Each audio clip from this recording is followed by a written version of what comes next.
This is a series I'm planning on continuing into the foreseeable future where I review each IDW issue as they release and share my thoughts. I won't be fully summarizing the issue like some other series on YouTube do. I mostly want to stick to analysis more than anything, so I'll cover what all happens in the issue in just a paragraph or so. I have a lot to say, so we should probably just go ahead and get started. The issue opens with Sonic going to meet Team Chaotix, and after a quick argument of what happened in the Phantom Rider arc, they decide to go investigate what's going on with Clean Sweep. This is a bit of a mystery as it seems to be operating fine without Clutch there to supervise it. Silver and Blaze have a conversation about his destroyed garden, and Silver decides to bounce back and try to plant an apple orchard. Blaze, Amy, and Tails decide to go check on the other restoration outposts and see how things are going now that the central hub is down. Then we cut to Tangle, Whisper, Lanolin, Jewel, Belle, and Silver sitting in a clearing and having a conversation. First, Jewel has an outburst and announces that she's not going to be leading the restoration anymore, leaving Tangle to comfort her. Next, Lanolin apologizes to everyone, but notes that she apologizes to Whisper and Silver especially, and then announces that she will no longer be leading the Diamond Cutters and wants to go and try to rebuild Emeraldville. Jewel says that she's going to help Lanolin in this regard, and I think this is going to be the two of them running a new sort of head for the restoration out of Emeraldville, it seems. After that, Tangle and Whisper decide to go off chasing Mimic some more, which is a pretty stilted conversation that really feels like Whisper is holding her emotions back, and Silver decides to join them on their hunt. Belle says she wants to go out and explore the world. They all have a group hug, and everyone goes on their own merry way. So, online, I've mostly seen this issue get positive reactions from people, but I cannot express how much I hated this. If you've seen my IDW ranking video, you'll know that I'm very pro-Lanolin when it comes to the issue 64 discourse that's been racking the community for the last 2 years. And I actually cut out some of my bitching about that issue from that video because I thought it was too much, but apparently I should have harped on it even more. I know this is an unpopular opinion, but I really do think that given the information she had and the way Silver and Whisper were acting in that issue, Lanolin did literally nothing wrong at all. So, to rehash 2-year-old drama from this comic, Whisper and Silver had no hard evidence against Duo, and instead of taking things slow, they both acted extremely rashly. The situation quickly escalated to violence, and given what was going on, Lanolin's response was completely warranted in my opinion. I totally get that this issue was extremely frustrating to read, and I don't feel like any of it was particularly handled well, but I don't see how someone could read the issue and come out with the opinion that Lanolin was the one and only person who fucked up here. Now, Lanolin also apologizes for how she acted in the Phantom Rider arc, and I actually do think she messed up there. She's just really aggro the entire arc and generally focuses on her idea of justice over the people she's trying to help, which I do think is a character flaw and a mistake. Just to be clear, I don't think it's a mistake that Lanolin apologizes here. I think the others deserve an apology, but I also think Lanolin sort of deserves one as well. There is no apology from Whisper and Silver for how they acted, which included, by the way, Whisper getting physical with Lanolin in issue 64, which is a big deal. Look, I know these are cartoon characters and they get in fights all the time and all that, but I really do think that getting physical like that should be portrayed as something that at least requires an apology. I also think there should be some scrutiny towards Tangle and Whisper for keeping Sonic being the Phantom Rider a secret from Lanolin. She was the captain, they should have told her.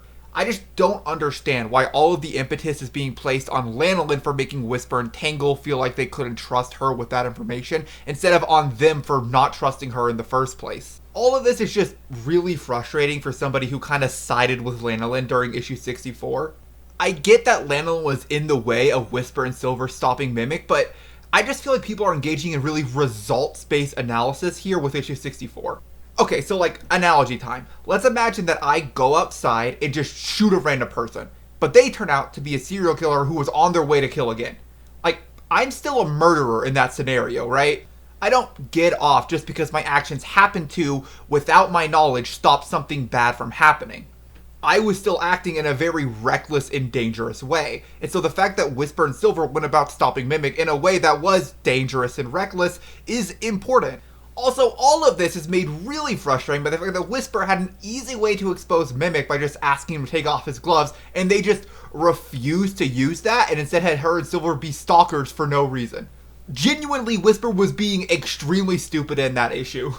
This entire conflict is entirely forced, and it feels like they're just dumping all of the blame on Lanolin to spare the characters that have been here longer from any blame, and that frustrates me to no end. The Diamond Cutter's disbanding is extremely disappointing to me as well. Lanolin felt like she was being built up slowly to grow into a proper leader, and despite how much people were complaining about how the Diamond Cutters don't even like each other, I always thought that was kind of a silly complaint. But apparently all of y'all were right, because as soon as they hit the first bit of resistance, Lanolin just rolls over and gives up on the team that she took the initiative to create. We spent 2 years watching these characters' relationships and seeing them bond, and now that we hit some bumpy roads, the resolution is to have Lanolin just give up on the team entirely? Tangle pops in to help Jewel when she thinks about giving up on the restoration, but no one's there to tell Lanolin that she's being too hard on herself, or that giving up is going too far or anything like that. I just don't like this as a direction for Lanolin's character. Even if this experience proves to her that she's not capable of being a leader, why have her disband the team entirely? It just feels like we're wasting so much potential here. And again, the thing that makes me so upset about this is that I don't hate Lanolin's apology in and of itself. Again, she did make some mistakes and she should apologize for those mistakes. But I'm really sorry, you guys, you're not going to convince me that Whisper and Silver didn't fuck up in issue 64 and shouldn't take at least some of the blame as well. That covers why I'm frustrated about what's been going on with Lanolin, but I also don't love what this does for Whisper's arc. It just sucks that we're once again having Whisper retreat further into her shell after getting bad news about Mimic, something that she vowed not to do in Urban Warfare. And okay, I get that trauma is difficult to deal with, and it's not like this is an unrealistic portrayal of trauma or anything, but I just want Whisper to get to do literally anything else in this comic for once. Since that declaration in Urban Warfare, all they've allowed Whisper to do is to be sad about Mimic. And yeah, that's kind of because he infiltrated the Restoration and caused a ruckus, but I'm tired of the same plotline getting rehashed over and over. Like, the next plotline for Whisper is literally just the Tangle and Whisper miniseries again, but this time Silver's there. If I wanted to reread that miniseries, I could just go read it again. Why are we just doing that plot a third or fourth time? To put this in perspective, look at how Whisper's trauma has been treated over the course of the series as opposed to Surge's. Surge, as a character, is explicitly a villain because she allows her trauma to define herself and will not grow from it. That's the point of her character. However, over like 26 issues that she's been around for, she's already made more progress towards growing as a person than I feel like Whisper has. After the Tangle and Whisper miniseries, and I guess the conversation in Urban Warfare, it feels like we haven't gotten any tangible progress towards Whisper opening up to people more. Surge, on the other hand, looks like she might be getting primed for a redemption arc already. Like, maybe they don't take Surge in that direction. That's fine. In fact, I'd be totally okay with that as long as they find a way to justify it within the comic. But the fact that I can even start that conversation, the fact that I can even say, I think it makes sense for Surge to maybe have a redemption arc soon, shows how far she's come in dealing with her trauma. It is immensely frustrating that it feels like Surge has made more progress on her character arc than Whisper, a character who has been in the comics for like 3 times as long as Surge has. A part of that is maybe because Surge started off in a worse place, so her mellowing out just a little bit feels like more progress, but I still feel like we could have developed something else for Whisper to do at this point.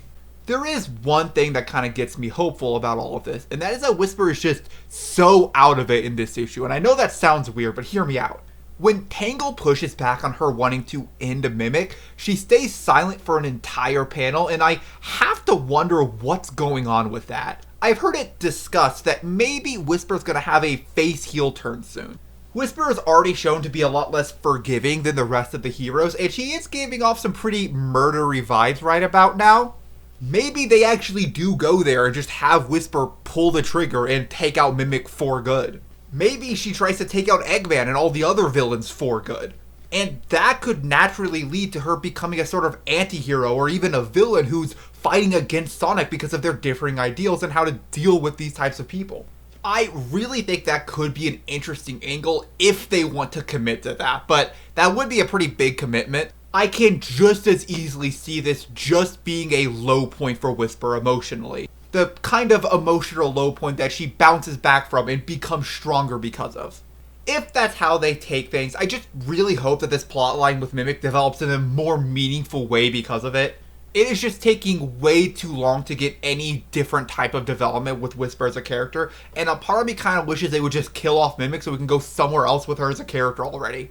Okay, I know I've been complaining a lot about this issue, and that's because I think there's a lot to complain about, but I don't want to make it seem like it's all bad. There are really big chunks of the issue that I just didn't talk about because I don't have any problems with them. Sonic bounced off the Chaotix really well, and the stuff with Amy, Tails, Blaze, and Silver is all really good and cute. I'm excited to see where those plot lines go in the next couple of issues. It's just overshadowed by what are so far my least favorite creative decisions they've made with this comic in a long time. Still, this isn't going to make me drop the comic or anything. I'm just kind of frustrated right now. So, I have to ask now, what did you guys all think of this issue? I know a lot of other people enjoyed it a lot more than me, and if you're one of those people, unsubscribe. I mean, I'm glad you enjoyed it. Okay, but seriously, all joking aside, I do love to hear from you guys, and I am genuinely happy for you if you did like this issue more than I did. As always, thanks for watching, and I'll see you next time.